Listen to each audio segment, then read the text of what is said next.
Avec 35% de la production mondiale, la Côte d'Ivoire est le premier producteur mondial de cacao avec 1,4 million de tonnes de fèves de cacao récoltées pour une valeur d'environ 1,5 milliard de dollars devant le Ghana, le Nigeria et le Cameroun. Monsieur Désiré Begré, président de l'Association des Amis de San Pedro, fier de ce premier rang mondial qu'occupe son pays, fait donc la promotion du cacao ivoirien en France. La Côte d'Ivoire, le port du cacao ivoirien, voire le poumon du cacao mondial. Quelques explications en présence des élèves du collège Rosa Luxembourg à Aubervilliers en France. Degré, président d'une association qu'on appelle les Amis de San Pedro.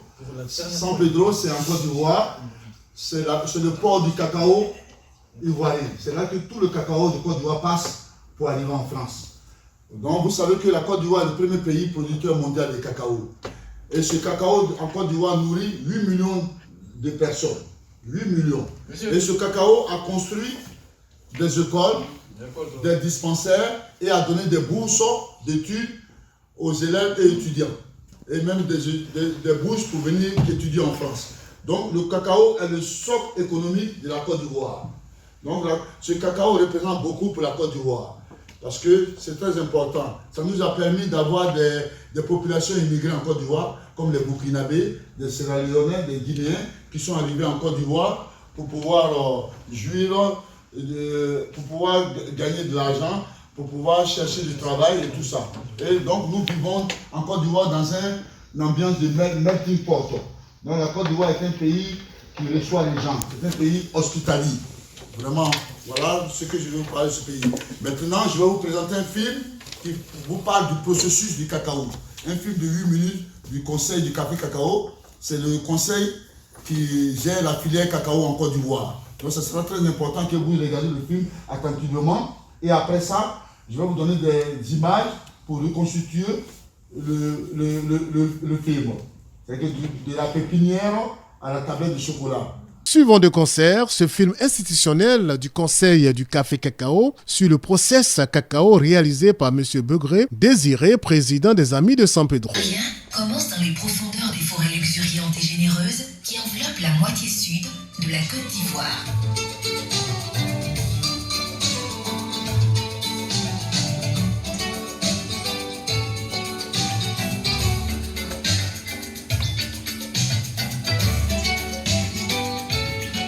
C'est dans le calme de cet environnement exotique que le producteur choisit le site de sa plantation. Le sol est profond, meuble et fertile.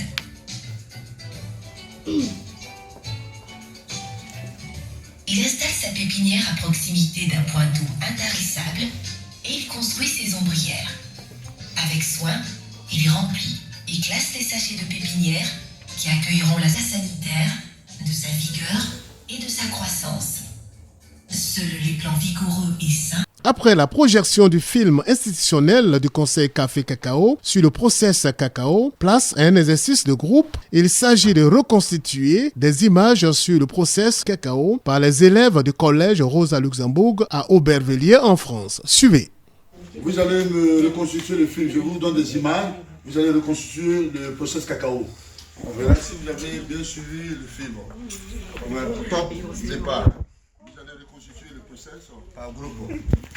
Monsieur Désiré Begré explique ici de façon détaillée le combat du Comité national de surveillance des actions de lutte contre la traite, l'exploitation et le travail des enfants, piloté par Madame Dominique Ouattara, nommée à ce poste par le président de la République de Côte d'Ivoire depuis le 3 novembre 2011. L'association des Amis de San Pedro, désormais le relais bénévole du combat de la première dame, Madame Dominique Ouattara, dans le programme pédagogique du cacao dans les collèges en France, au titre de l'année scolaire 2019-2020.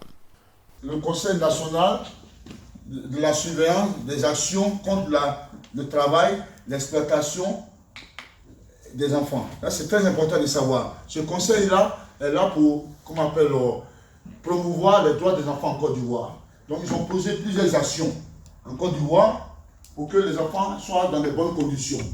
Qu'est-ce qu'ils ont fait? Quelles sont ces actions? Ils ont créé des écoles à proximité des plantations de cacao. Vous voyez, c'est très important ça, pour que les enfants aillent à l'école.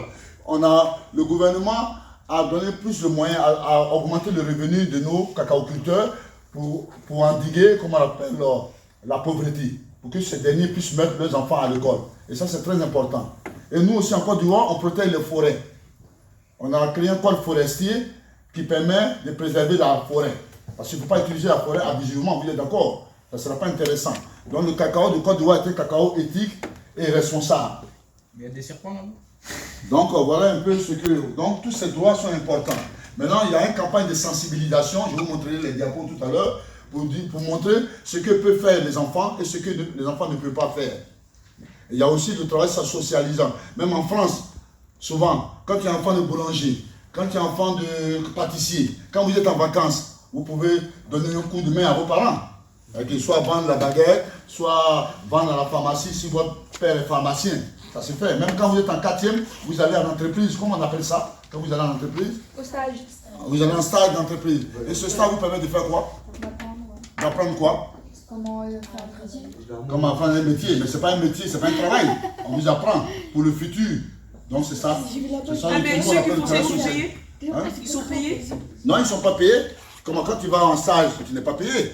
Donc c'est pour apprendre le travail, voir comment les parents travaillent, tout ça c'est un travail socialisant. Et nous aussi, ce travail existe en Côte d'Ivoire. Et vous l'aurez sous forme de quiz tout à l'heure. Vous allez mettre en question-réponse ce que les enfants peuvent faire et ce que les enfants ne peuvent pas faire. Et ça c'est très important. Donc je reviens pour vous montrer maintenant. Là, on va passer au diapo. Regardez le diapo. En plus, Il faut lire toi. Qu'est-ce que tu lis? j'y vais le 12 janvier. Qu'est-ce qu'il a sur la tête? Qu'est-ce qu'il a sur le dos? Non, il a un sac de cacao. Donc c'est interdit aux enfants. Vous voyez, c'est marqué interdit. C'est interdit par le Conseil national de la surveillance des actions contre la lutte des enfants, du travail des enfants. Oui. Et c'est des enfants qui veulent travailler pour gagner de l'argent. Non, c'est interdit, le travail est interdit aux enfants. Un enfant n'a pas droit d'être, il a droit d'aller à l'école. En Côte d'Ivoire, il y a le droit d'aller à l'école, il y a une loi qui est là qui est pour aller à l'école. Les enfants de 6 ans à 16 ans doivent aller à l'école, c'est obligatoire. L'école est obligatoire pour eux. Ça a été, la loi a été votée. Comme dans le code forestier, la forêt doit être protégée. Vous voyez, donc tout ça, nous avons mis des mesures. Le Conseil national de la surveillance des actions contre la lutte des enfants ont mis des mesures adéquates pour pouvoir permettre au cacao de Côte d'Ivoire d'être un cacao responsable. Donc là, on passe à la deuxième diapo. Là, qu'est-ce que vous voyez? Toi, qui peut me lire? Il faut me lire. La place des enfants n'est pas de... Quoi? De mendier De mendier. dans les rues. Mais dans l'école. Donc c'est interdit en Côte d'Ivoire. On y va pour la prochaine diapo. Qui peut me lire?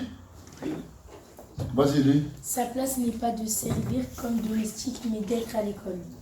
Ouais, vous voyez. Est-ce que c'est bien d'aller de faire de l'esclavage, de prendre un enfant comme esclave, de travailler? Non. Alors, vous voyez? Ok. Allez, on continue. Et toi, dis-moi ça.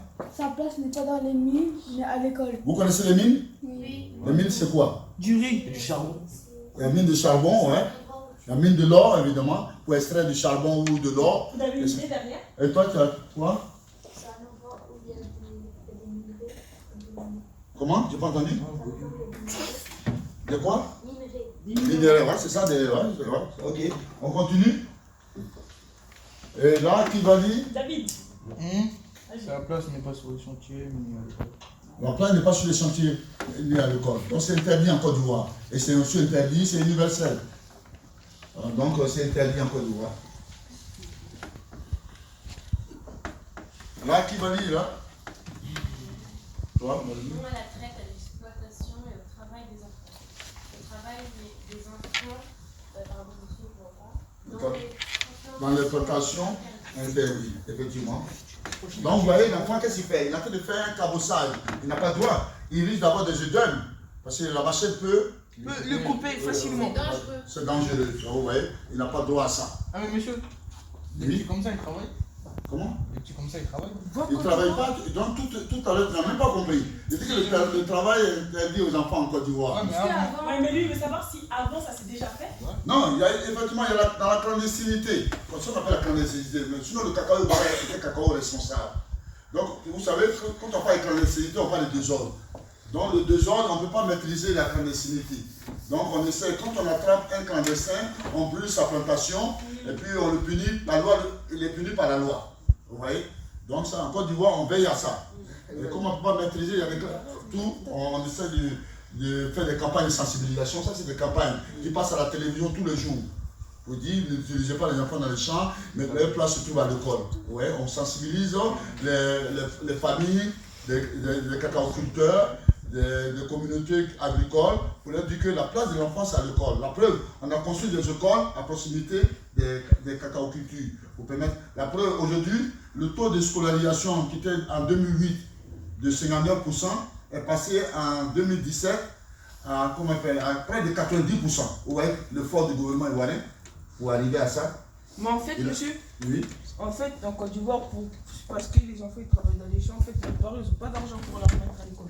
Effectivement, c'est parce que les parents n'avaient pas, mais le gouvernement a pris des mesures pour pouvoir améliorer les revenus des planteurs, pour éradiquer la pauvreté. Ça, c'est une très bonne question. Donc, ça fait partie des mesures que les actions que le CNS a prises, le comité qui lutte contre le travail des enfants. Bon, j'apprécie ta question. C'est-à-dire quand tu étais riche en Côte d'Ivoire, tu étais bien. Riche en Côte d'Ivoire, c'est-à-dire non, mais riche, c'est une expression. Riche, on peut être riche et puis ne pas être conscient de mettre son enfant à l'école. Tu es d'accord avec moi? Donc, vous voyez un peu, c'est relatif. Ouais. Non, on va parce que quand tu es riche, normalement. Non, il y a des riches que je connais qui ne mettent pas leurs enfants à l'école, qui gèrent leur patrimoine. Non. L'enfant, non, bon, ça, moi, je suis riche, mon enfant. Ah, bon, toi, tu as vu. Donc, toi, tu as des bonnes idées, tu connais la valeur de l'école. Et ça, c'est très important. Comment tu t'appelles? Moi, David. David, tu vois, toi, tu connais la valeur, mais il y a des gens qui ne connaissent pas la valeur de l'école. Et donc, il faut leur enseigner ça, il faut les sensibiliser pour dire que l'école est important pour l'enfant. Donc, je vais vous faire une anecdote. Nous, dans les années 70, la Côte d'Ivoire, c'est le premier pays producteur de cacao. Le cacao, là, nous, on a des planteurs dans la région de Azopé, du sud Komoué à Boisseau, qui envoyaient leurs enfants pour faire des études en France. Aujourd'hui, ils sont des médecins. Tu vois. C'est pour dire que c'est déjà la responsabilité du cacao ivoirien existe depuis longtemps, depuis les années 70. Mais tout dernièrement, on a une crise politique, il y a eu une petite guerre, donc ça a entraîné la clandestinité. Comme on ne maîtrise pas la clandestinité, c'est les clandestins qui utilisent souvent les enfants en Côte d'Ivoire. Sinon, notre cacao a été toujours responsable. Sinon, on ne serait pas leader depuis longtemps. Vous êtes d'accord avec moi quand même? Parce que nul leader s'il n'est pas sérieux. Hein, Madame Aïda, c'est parce que le cacao ivoirien. Exactement. En fait, ce qui se passe, c'est qu'il y a des familles qui ne vont pas être très riches. Il y a des familles qui vont être pauvres, beaucoup d'enfants, pas de travail. Donc du coup, les clandestins, qu'est-ce qu'ils veulent? Madame, vous avez 3-4 enfants? Allez, David, Ali et Younes. Riles, pardon. Et bien, ils vont se dire que ces 3 enfants-là, on va vous payer et vous les envoyez au champ avec nous. Vous pensez que les parents qui n'ont pas d'argent, ils vont les envoyer à l'école ou au champ contre de l'argent? Au champ contre de l'argent, et ben voilà. Et donc du coup, les clandestins utilisent, bah oui, ils n'ont pas d'argent, comment ils vont manger? Donc malheureusement, ils vont demander aux enfants d'aller travailler. Et grâce à l'argent que les enfants vont apporter, ils vont se nourrir. Donc vous voyez, et quand le gouvernement dit non, école obligatoire, aide les familles en compensation, ça permet aux élèves de s'instruire. D'accord? Et de préparer l'avenir de demain. Ah, c'est l'avenir quand tu vas à l'école, t'es payé? Pardon? Non. Les familles qui n'ont pas de revenus, que le gouvernement les aide d'une façon ou d'une autre. En France, par exemple, quand il y a une famille nombreuse, il y a les allocations familiales. Mais ça n'existe pas en Côte d'Ivoire. Donc là, si par exemple, en Côte d'Ivoire, on se dit, voilà, une famille où le père et la mère ne travaillent pas, il y a beaucoup d'enfants, on les aide de cette manière-là, et bien les parents, ils ont un souci en moins, parce qu'ils peuvent les nourrir. Donc ils peuvent aller à l'école et se dire, dans 20, 30, 40 ans, il aura déjà son travail, puisqu'il aura ses diplômes, etc. Voilà. Mais il y a encore beaucoup de pays où les enfants ne vont pas à l'école et vont travailler. Et là, il y a eu plein d'exemples. Il y a eu dans les mines, il y a eu quoi d'autre? Qu'est-ce que vous avez vu d'autre? Il y a dans les champs, oui. Des enfants qui... Les mendiants. Bah, tout ça, c'est des gens qui... C'est des enfants dont les parents n'ont pas de moyens financiers.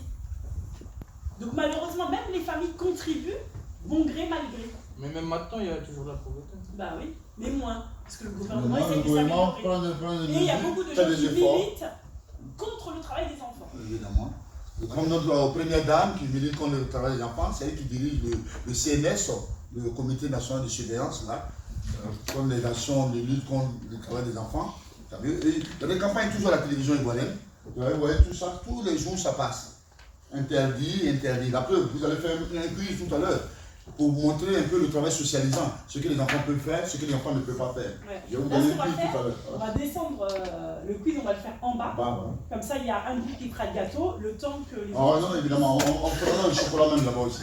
On prendra le chocolat en bas. On prendra tout. Exercice de jeu mêlé, toujours avec les enfants de la classe de 4e du collège Rosa Luxembourg à Aubervilliers en France. Regardez. Nadine, ça va? Ça se passe bien? Elle a trouvé tout et non. Maintenant qu'on est où? Monsieur Franck Sako, consultant en plein exercice quiz sur les droits et les tâches que pourraient effectuer les enfants, suivi d'ateliers cuisine sur le cacao, précisément la confection d'un gâteau au chocolat. Bonne dégustation juste après cet élément. Qui comporte un quiz. Il y a des multiples questions auxquelles vous devez répondre par vrai. Sortir le beurre du réfrigérateur afin qu'il ramollisse. Si vous avez oublié, il suffit de le passer au micro-ondes pendant une dizaine de secondes. Il vous sera plus facile de le travailler par la suite. Le numéro 2. En plein cours avec les élèves du collège Rosa Luxembourg à Aubervilliers en France, suivant successivement l'intervention de Madame Aïdara Madjoula Diaby, conseillère pédagogique d'éducation. Ensuite, le discours du président des Amis de San Pedro, Monsieur Désiré Begré, assisté de Monsieur Sako Franck, consultant, et enfin la réaction de 2 élèves de la classe de 4e C. Suivez. À Pedro, à Monsieur Begré, toujours présent, et à l'établissement. Après que ces collégiens aient reçu des enseignements sur le cacao, parmi lesquels les droits des enfants chers à Madame Dominique Ouattara, première dame de Côte d'Ivoire, qui préside le Comité national de surveillance des actions de lutte contre l'exploitation, la traite et le travail des enfants, nous sommes venus avec ces mêmes collégiens en atelier pour confectionner un gâteau au chocolat. Mais quoi? Est interdit de cultiver dans les champs et interdit de travailler. On a appris tellement de choses et tout ça, ça nous a vraiment plu. Les enfants en Côte d'Ivoire est interdit de cultiver dans les champs et interdit de travailler. Tout ça, on a appris tellement de choses et tout ça, c'était magnifique. L'exploitation du travail des enfants est interdite, surtout dans la plantation. Et cet après-midi, nous avons appris beaucoup de choses. On a tous été contents. On a travaillé sur le cacao de la Côte d'Ivoire. On a fait des gâteaux et on s'est bien amusé.